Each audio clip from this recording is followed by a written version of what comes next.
Hello and good morning class. Today हम जो आज चैप्टर पढ़ने वाले हैं वो है हमारा चैप्टर नंबर 9, माइक्रो, स्मॉल और मीडियम, MSME एंटरप्राइजेस। ठीक है, कुछ ऐसे एंटरप्राइजेस होते हैं जो स्मॉल में ही डिवाइड करे हुए हैं, जो लार्ज स्केल पे नहीं, स्मॉल स्केल के बिहाफ पर है और 1 बाय 1 डिवाइडेड है। मतलब स्मॉल में भी कुछ ऐसे होते हैं जो बहुत छोटे होते हैं, फिर उससे बड़े, फिर उसके बाद मीडियम वाले। तो ऐसे एंटरप्राइजेस के बारे में पढ़ेंगे जो छोटे छोटे एंटरप्राइजेस हैं, जिनके अंदर थोड़ी थोड़ी कैपिटल लग के वो बिजनेस स्टैब्लिश कर दिए जाते हैं। ठीक है, तो आज ये चैप्टर में हम यही सब पढ़ने वाले हैं कि माइक्रो जो एंटरप्राइजेस है उनमें क्या होता है, स्मॉल इंडस्ट्रीज क्या होती है और मीडियम एंटरप्राइजेस क्या होते हैं। ठीक है, आज हम इन तीनों के बारे में डिस्कस करेंगे इस वाले चैप्टर में। चलो तो हम चलते हैं हमारे चैप्टर की साइड, जिसमें फर्स्टली है कि इनका इंट्रोडक्शन की कौन सी कंपनीज होती है, स्मॉल स्केल कंपनीज होती है, इनमें कम कैपिटल लगती है, ये नॉर्मली एम्प्लॉयमेंट जनरेट करने के लिए बहुत ज़्यादा हेल्पफुल होती है। ठीक है, ये ऐसी कंपनीज होती है, ऐसी इंडस्ट्रीज होती है जो नॉर्मली रूरल एरियाज में स्टैब्लिश की जाती है। वैसे तो ये यहाँ की अर्बन एरियाज में भी स्टैब्लिश होती है, बट ज़्यादातर रूरल एरियाज के लिए होती है, क्योंकि ये वहाँ के लोकल डेवलपमेंट में हेल्प करती है। वहाँ के लोगों के लाइफस्टाइल का स्टैंडर्ड क्रिएट होता है, बढ़ता है, जनरेट होता है, उन्हें एम्प्लॉयमेंट मिलता है, उनकी इनकम होती है और न्यू न्यू आइडियाज जनरेट होते हैं हमारे इंडस्ट्रियलाइजेशन के लिए। ठीक है, तो हम इसमें यही सब पढ़ेंगे। इसमें पहले यही बोला है कि एक ऐसा लिंक होता है जो इंडस्ट्रीज को स्टेब्लिश करने के काम आता है। दूसरा ये कह रहा है कि ये हमारे इकोनॉमिक ग्रोथ में हेल्प करता है। तीसरा कह रहा है कि ये हेल्प करता है जनरेट करने में एम्प्लॉयमेंट अपॉर्चुनिटीज को। भाई जहाँ पर ये स्टेब्लिश होती है वहाँ के जो नॉर्मल पीपल्स हैं, जिनके पास खेती के अलावा और कोई काम करने के लिए नहीं है, ना वो स्किलफुल है कि वो और किसी काम में इन्वॉल्व हो सके, तो ऐसे लोगों को ये क्या करता है, एम्प्लॉयमेंट प्रोवाइड कराता है। ठीक है, और जो इसका ओनर है उसके लिए भी बेनिफिशियल है। एक तो कम कॉस्ट में उसको अच्छे लेबर मिल जाते हैं, दूसरा अपना काम उसका अच्छे से चलता रहता है, तीसरा पोस्ट कम आती है। ठीक है, तो ये स्मॉल स्केल होती है। फिर है कि ये रॉ मटेरियल का एक अच्छा यूज होता है, क्योंकि जहां से रॉ मटेरियल जनरेट हो रहा है या हमें मिल रहा है वहीं पे ये जो कंपनीज है स्टेब्लिश हो जाती है। फिर है कि ये स्किल्स में डेवलपमेंट करता है। फिर है प्रोवाइड है वैरायटी ऑफ कंज्यूमर प्रोडक्ट्स, ऐसे वेरियस प्रोडक्ट्स को इम्प्रूव करता है, जनरेट करता है। ठीक है, जो बहुत सारी लॉट ऑफ वेराइटीज में होते हैं। छोटे छोटे बिजनेस लोग बाग आजकल स्टार्ट कर रहे हैं अपने घर में, जैसे लेकर। ठीक है, तो ये स्मॉल स्केल जो इंडस्ट्रीज है वो काफी ज्यादा बेनिफिशियल होती है for rural areas and urban areas. ठीक है, फिर हम चलते हैं हमारा जो एक एक्ट है जिसके थ्रू ये बनाई जाती है, ये जो स्मॉल स्केल कंपनीज है MSMED, जिसका नाम है माइक्रो, स्मॉल और मीडियम एंटरप्राइजेस, वो किसी एक एक्ट के थ्रू बनाई जाती है। और वो एक्ट जो हमारा है MSMED का, वो है डेवलपमेंट एक्ट 2006। इस 2006 में जो एक्ट आया था MSMED, इसके थ्रू क्या की जाती है, इसके सारे रूल्स रेगुलेशन, इनका एस्टेब्लिशन, इसका फॉर्मेशन, वो सब इसके थ्रू डिसाइड किया जाता है। ठीक है, कौन सा एक्ट है, MSMED एक्ट 2006, जिसके थ्रू इसके डेवलपमेंट रिलेटेड सारे काम देखे जाते हैं, इसके रूल्स और रेगुलेशन क्लियरिफाई किए जाते हैं। ठीक है, चलो आगे चलते हैं हम। फिर है इन्वेस्टमेंट और टर्नओवर। इन्वेस्टमेंट और टर्नओवर इनका किस बिहाफ पे होता है कि भाई अब ये small scale, large scale, sorry small scale और माइक्रो और मीडियम, भाई तीनों ही छोटी इंडस्ट्रीज है, तो हम इनका डिवाइड कैसे करेंगे, डिवीजन कैसे करेंगे। तो उसके लिए हम क्या करते हैं, एक एग्जांपल ले लेते हैं ना, जिसमें हम दोनों का, तीनों का नाम लिख लेंगे। टाइप्स ऑफ यूनिट्स में हम लिखेंगे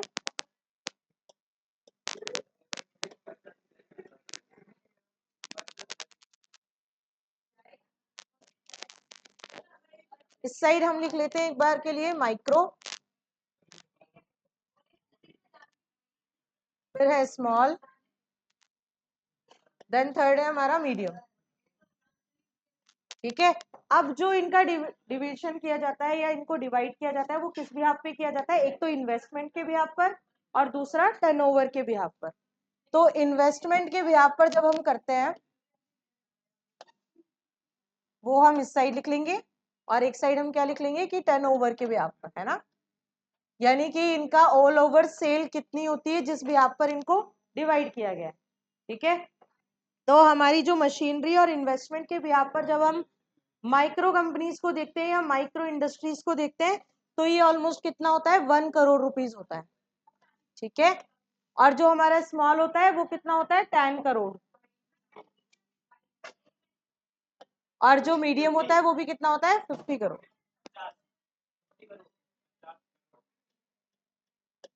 इतने तक की अगर कोई इन्वेस्टमेंट करके या कैपिटल लगाकर अपना बिजनेस स्टैब्लिश करता है, अगर वो 1 करोड़ करेगा तो वो किस में काउंट होगा, स्मॉल में, सॉरी माइक्रो में।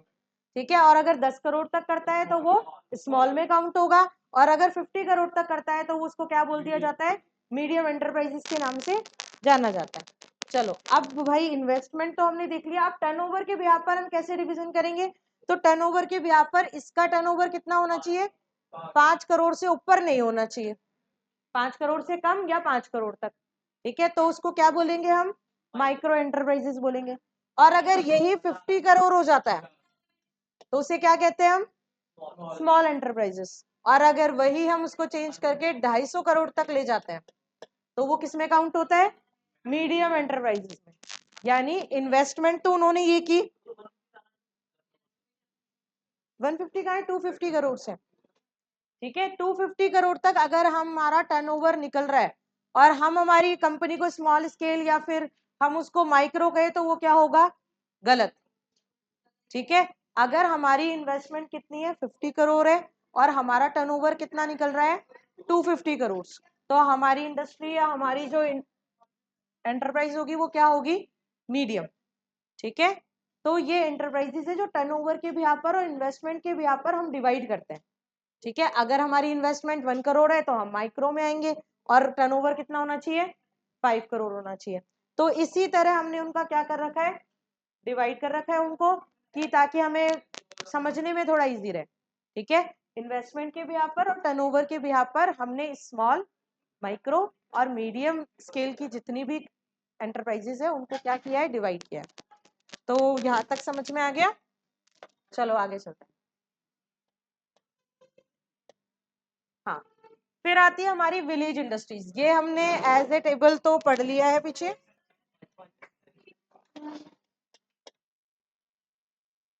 ये हमने उस टेबल में पढ़ लिया था। ठीक है, इन्वेस्टमेंट और टर्नओवर दोनों रेशो हमने देख लिया। फिर आती है हमारी कुछ इन्वेस्टमेंट के बिहाफ पर कुछ इंडस्ट्रीज स्टैब्लिश हैं।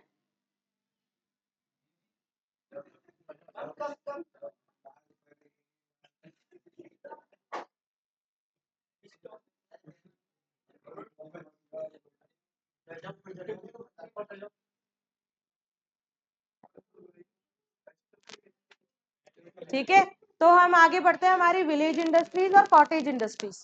तो विलेज इंडस्ट्रीज में क्या होता है, जो नॉर्मली विलेजेस में स्टैब्लिश की जाती है, पर उनके कैपिटल सिस्टम क्या होता है, ज्यादा होता है, उनमें ज्यादा इन्वेस्टमेंट लगती है।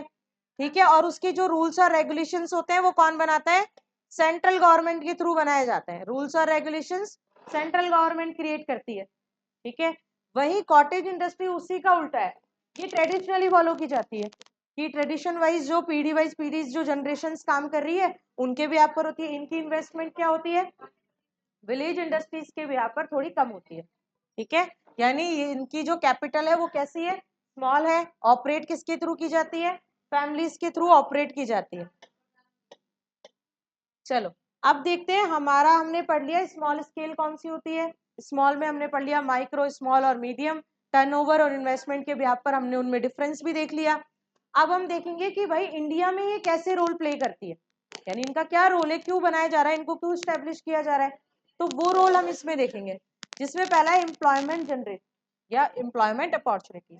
भाई स्मॉल स्केल है, जिस भी एरिया में डेवलप होती है, जिस भी एरिया में स्टैब्लिश होती है, वहां के लोगों को क्या मिलता है, एम्प्लॉयमेंट मिलता है।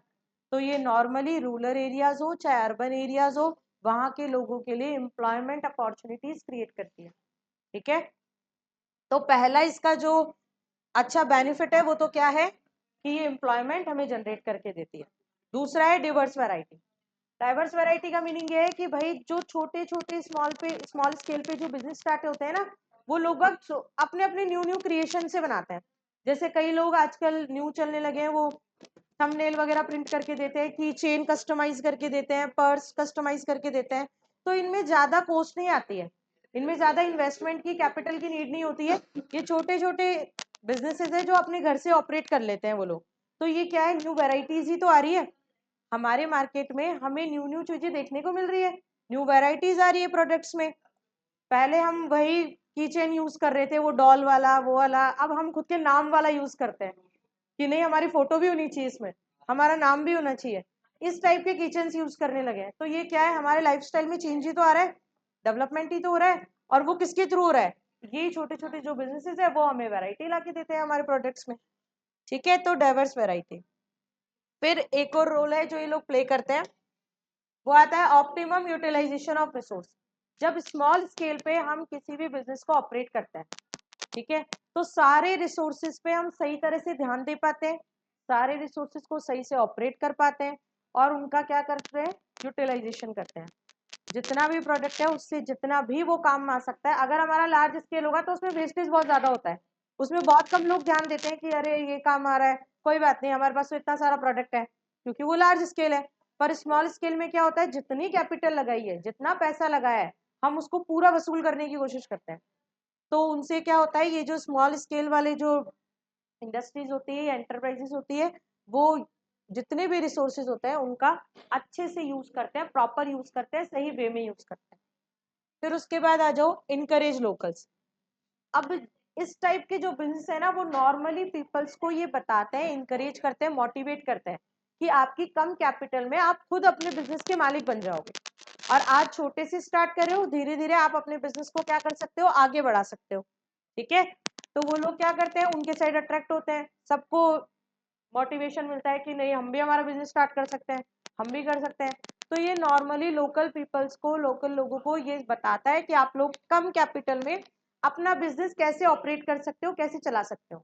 ठीक है, लोग बाग उसकी साइड अट्रैक्ट होते हैं। भाई खुद अपना मालिक तो कौन नहीं बनना चाहता, कोई किसी की दूसरे की एम्प्लॉयमेंट नहीं करना चाहता, दूसरे की नौकरी नहीं करना चाहता, सब अपना बिजनेस खोलना चाहते हैं। और जब ये अपॉर्चुनिटी देता है तो सब लोग आगे आते हैं। तो जो नॉर्मली लोकल पीपल है वो इसके साइड इनकरेज होते हैं, या इनके साइड क्या होते हैं, अट्रैक्ट होते हैं। फिर आता है लेस कॉस्टली। हमने पढ़ा स्मॉल स्केल में सारे कॉस्ट क्या होती है, कम आती है, लेबरिंग कॉस्ट कम आती है, कैपिटल कम इन्वेस्ट करनी होती है, कम मशीनरी में स्टैब्लिश हो जाता है। तो इनडायरेक्टली इससे क्या होती है, हमारी कम कैपिटल में हम अच्छा बिजनेस चला सकते हैं। फिर है क्विक डिसीजन। सिंगल ओनर है, खुद की कंपनी है, ज्यादा लोग नहीं है, स्मॉल स्केल पे है, तो डिसीजंस कैसे होते हैं, क्विकली होते हैं। चलो आगे चलते हैं हम, रूरल डेवलपमेंट। अब मोस्टली मैंने चैप्टर की स्टार्टिंग में ही बताया था कि इस टाइप के जो बिजनेसेस होते हैं ना, वो कहाँ पे ऑपरेट किए जाते हैं, रियली सॉरी मोस्टली विलेजेस में, रूरल एरियाज में। तो वहां के आसपास के लोगों का क्या होता है, डेवलपमेंट होता है। एक तो एम्प्लॉयमेंट जनरेट हो रहा है, उससे तो क्या होगा, उनको रोजगार मिलेगा, एम्प्लॉयमेंट मिल रहा है, उनकी इनकम होगी, तो वो अपने लाइफस्टाइल में ऑटोमेटिकली क्या लाएंगे, अच्छा स्टैंडर्ड सेट करेंगे, अच्छे तरह अपनी लाइफ जिएंगे। तो इससे वहां के लोगों का ऑल ओवर डेवलपमेंट होता है। एक तो उन्हें नई नई चीजें वैरायटी मिलती है, और दूसरा उनको एम्प्लॉयमेंट मिलता है, तीसरा उनको अच्छी अपॉर्चुनिटीज मिलती है जिसकी साइड वो अट्रैक्ट होते हैं और अपनी लाइफस्टाइल को अच्छा बनाते हैं। तो ऑल ओवर डेवलपमेंट हो रहा है। और कुछ जो लेबर्स हैं, जहां वो काम करने जाएंगे वहां पे उनको स्किल्स भी तो सिखाई जाएगी, तो उनकी स्किल्स भी डेवलप होती है। फिर आ जाओ बैलेंस डेवलपमेंट पे। ये क्या करता है कि हमारे यहाँ के डेवलपमेंट को बैलेंस करता हुआ चलता है, यानी जितना अपॉर्चुनिटीज, मार्केटिंग, प्रोडक्ट्स, इनकम जितना अर्बन एरियाज में हो रही है ना, भले ही ये स्मॉल स्केल पे है, पर ये भी धीरे धीरे रूरल एरियाज में क्या कर रहा है, डेवलपमेंट कर रहा है। तो दोनों एरियाज में क्या बैठाकर चल रहा है, ये बैलेंस बैठाकर चल रहा है। ठीक है, फिर आ जाओ आप, role of small businesses in rural areas. पहले तो हमने पढ़ा कि ऑल ओवर इंडिया में कैसे हेल्प करेगा, अब हम किस में पढ़ेंगे इसका, सिर्फ और सिर्फ रोल किस में पढ़ेंगे, रूरल एरियाज में। ठीक है, क्योंकि वो काफी पीछे है, तो उनको भी आगे लाने में हेल्प करता है। जैसे पहला है इनकरेज पीपल, लोगों को एम्प्लॉयमेंट देके, उनको अपॉर्चुनिटीज देकर ये लोगों को क्या करता है, मोटिवेट करता है कि भाई आप एग्रीकल्चर का तो काम करते ही हो, साथ में आप ये स्किल्स भी सीख सकते हो, इस टाइप का एम्प्लॉयमेंट भी कर सकते हो, इससे आपकी क्या होगी, इनकम ही होगी। तो लोगों को नया काम के साइड में क्या करता है, अट्रैक्ट करता है, उनको इंडस्ट्रीज प्रोवाइड कराता है, उन्हें जॉब प्रोवाइड कराता है, अपॉर्चुनिटीज देता है। फिर है help in reduction of income inequalities. जो इनकम इनइक्वालिटीज चल रही है अदर देन, जैसे कि अर्बन एरियाज में और रूरल एरियाज में, उन दोनों की इनइक्वालिटी को क्या करता है, कम खत्म करता है। क्यों? क्योंकि ये एम्प्लॉयमेंट जनरेट कर रहा है, एम्प्लॉयमेंट जनरेट करने से पर पर्सन इनकम बढ़ जाती है। फिर आता है it prevent the indication of migration of rural population in urban areas. ये क्या करता है, माइग्रेट करता है। जैसे कई लोग होते हैं ना, रूरल एरियाज को छोड़कर सब कहाँ जाते हैं, अर्बन एरियाज में आ जाते हैं। क्या कहते हैं, यहाँ तो कोई अपॉर्चुनिटी नहीं है, यहाँ तो कुछ नहीं है, यहाँ रहेंगे तो सिर्फ ये खेती बाड़ी के काम करेंगे, बाकी और कोई तो काम है नहीं। तो वो लोग कहाँ चले जाते हैं, धीरे धीरे सिटीज के साइड अट्रैक्ट हो जाते हैं, वहां चले जाते हैं। तो इस टाइप के माइग्रेशन को इस टाइप की इंडस्ट्रीज क्या करती है, खत्म करती है। क्यों? क्योंकि वो अपॉर्चुनिटीज कहाँ लेके जा रही है, उन रूरल एरियाज में लेके जा रही है। उन्हें शहर में आने की जरूरत है फिर नहीं ना, वही मिल रहा है सब कुछ, तो वो यहाँ क्यों आएंगे। तो इस टाइप के माइग्रेशन को प्रिवेंट करती है, डिक्लाइन करती है। Help in industrialisation and development of rural areas. Industries establish करके वहां के आसपास के एरिया को क्या करती है, ये डेवलप करती है। रोल इन रूरल एरिया समझ में आया। अब जहां पर इतने सारे फायदे होते हैं, हमने बिजनेस स्टडीज में क्या पढ़ा है स्टार्टिंग से ही, कि जहां जितने फायदे होंगे उसके कुछ नुकसान भी होंगे, उसकी कुछ प्रॉब्लम्स भी क्रिएट होगी। अब वो कौन सी प्रॉब्लम्स क्रिएट होती है हम वो देखेंगे, जिसमें पहला है फाइनेंस। भाई सबसे बड़ी प्रॉब्लम इस टाइप के बिजनेसेस में किसकी है, फाइनेंस की। क्यों? क्योंकि कैपिटल क्या होती है, कम होती है, पैसा है नहीं। अब कम पैसे में अपने बिजनेस को क्या करना पड़ता है, ग्रो करना पड़ता है, स्टैब्लिश करना पड़ता है। तो सबसे पहली प्रॉब्लम तो क्या आती है, फाइनेंस की। क्यों? क्योंकि उनके फिक्स कैपिटल तो तब स्टैब्लिश करेंगे जब उनकी वर्किंग, जो उनके डे टू डे खर्चे है ना, वो निकल जाए, क्योंकि कैपिटल ही क्या है उनके पास, कम है। तो इस टाइप के बिजनेसेस के पास फाइनेंस कम होता है। फिर आ जाओ रॉ मटेरियल पे। वो लोग रॉ मटेरियल, अब जरूरी नहीं है कि हर एरिया में इजी वे में अवेलेबल हो जाए। भाई आपके यहाँ पे किसी और चीज का रॉ मटेरियल मिलता है, आप बिजनेस किसी और टाइप का कर रहे हो, तो आपको उसका रॉ मटेरियल कहाँ से लाना पड़ता है, बाहर से लाना पड़ता है। अब जब बाहर से हम लेके आते हैं तो उसकी क्या पड़ती है, कॉस्ट ज्यादा पड़ती है। और ये तो हमने पहले पॉइंट में पढ़ लिया कि फाइनेंस ही कम है, तो कॉस्ट कैसे अफोर्ड कर पाएंगे। इसलिए रॉ मटेरियल का थोड़ा बहुत उनके साथ एडजस्टमेंट करते हुए चलना पड़ता है। फिर आ जाते हैं हम मैनेजरल स्किल। भाई वहां के लोग अनस्किलफुल है या सेमी स्किल्ड है, ऐसे लोगों को हमने कम पैसे देने पड़े इसलिए नौकरी पे रख रहे हैं, ठीक है। तो उनके पास ये मैनेजरल स्किल तो आएगी ही नहीं कभी, है ना। उनको तो बस क्या है कि इस मशीन को ऐसे चलाना है, बस चलाना है। वो कितना प्रोडक्शन दे रही है, कैसे देगी, क्या देगी, उसमें कुछ एडजस्टमेंट करने पड़ेंगे, या उसमें हम थोड़ा और दिमाग लगा के मॉडिफाई करके उससे और प्रोडक्शन निकला सकते हैं।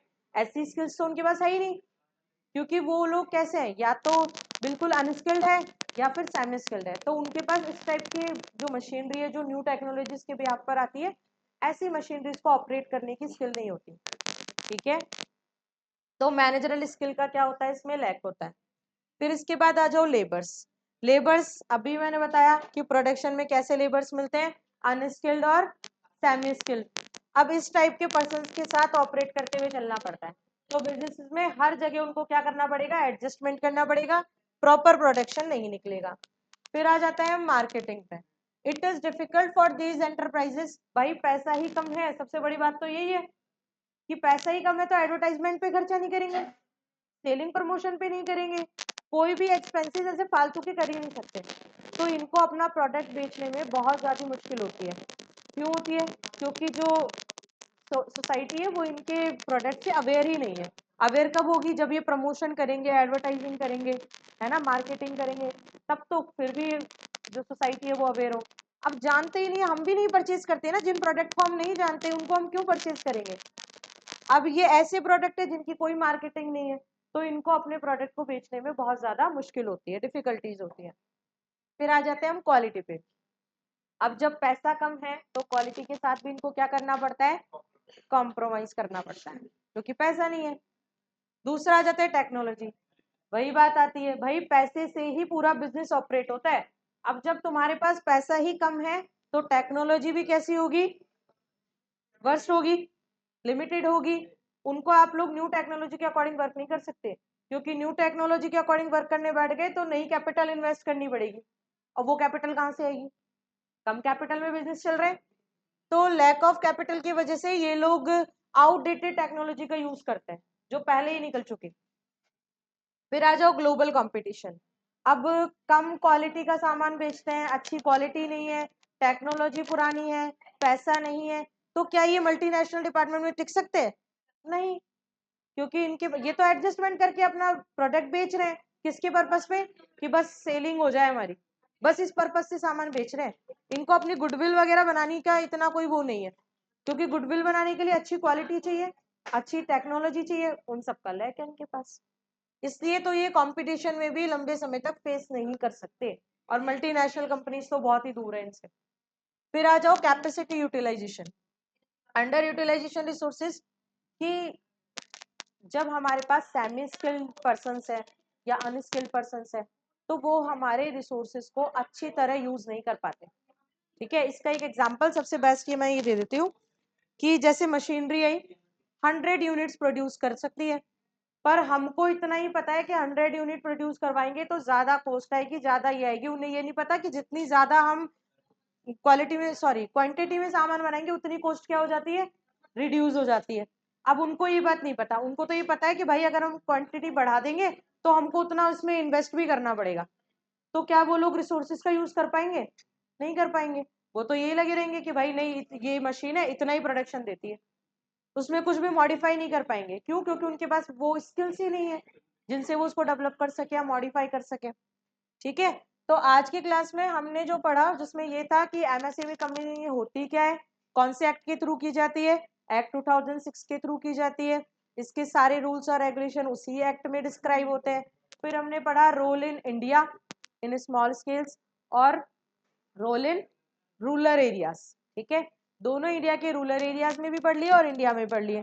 फिर हमने जो ये प्रॉब्लम्स फेस करती है हमने उन प्रॉब्लम्स के बारे में भी इसमें अच्छे से पढ़ लिया। अब हम जो कल पढ़ेंगे वो हम पढ़ेंगे कि ये जो एमएसएमई कंपनीज है ना, ये कैसे एक इंटरप्रेन्योर को बनाती है, कि इंटरप्रेन्योर कैसे लाकर देती है हमें, कैसे इंटरप्रेन्योरशिप बनाती है, कैसे उनके बिजनेस को एंटरप्राइजेस को कैसे स्टैब्लिश करती है ना, पर पर्सन कैसे डेवलपमेंट करती है। तो ये हम पढ़ेंगे नेक्स्ट क्लास में। ठीक है, आज के लिए इतना ही, इसे रिवाइज करना अच्छे से। Thank you so much class.